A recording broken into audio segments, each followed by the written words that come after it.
privilege to be here. I want to thank all those who put this together and for the great privilege of being a member of Congress. It's all about the future. It's all about where this nation can and must go. And it starts with jobs. That's our job. Job number one is jobs. We have to get this economy back on track, and there are many ways that we can do this. In doing so, we will restore the American dream.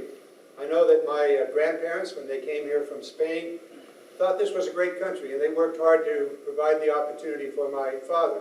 They found their way around most of the West Coast, looking, and eventually wound up in Ely, Nevada, where they ran a Basque hotel. On my mother's side of the family, they came to America during the potato famine, worked in the mills on the East Coast, and then eventually to California during the gold rush, and started our family ranch. It was there that I learned about what hard work was all about. It wasn't unusual to be up long before dawn, getting the horses together and working the cattle. We continue to do that today. Hard work, the American dream. Restoring the American dream.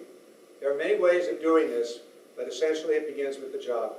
There are 5 things that are essential in making this happen. First of all, the best education system in the world. Secondly, the best research, which fortunately we have in California. Thirdly, you have to make things. Manufacturing matters. That's why I did the press conference today down at the Bay Bridge talking about BART as they are trying to figure out where to buy $3.2 billion of trains. It's your tax money. Our tax money must be spent on American-made equipment.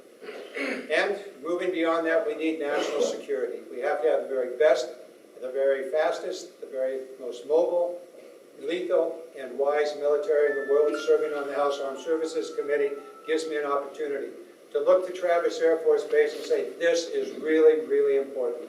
This is where mobility is. This is where we move men and equipment around the world, not only for military purposes, but also for humanitarian purposes. So we look at all those issues and we say, we have work to do. And we've done a lot in Congress to get the job machine back on track, with infrastructure, with education, and we look to the future and say there's more to be done. The housing market is hurting in this area. It needs to be resolved. We need to change the way in which we handle mortgages at the federal level.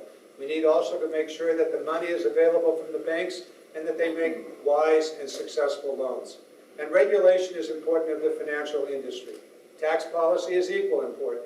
We've seen a great divergence in the last 15 years between the middle class in America and the super wealthy. We have the greatest divergence ever since the 1920s. We need to address that with wise tax policy, and I'll discuss that a little later. Once again, it's a privilege to be with you. Look forward to this discussion. It's going to be a great night, and the future is going to be great for America.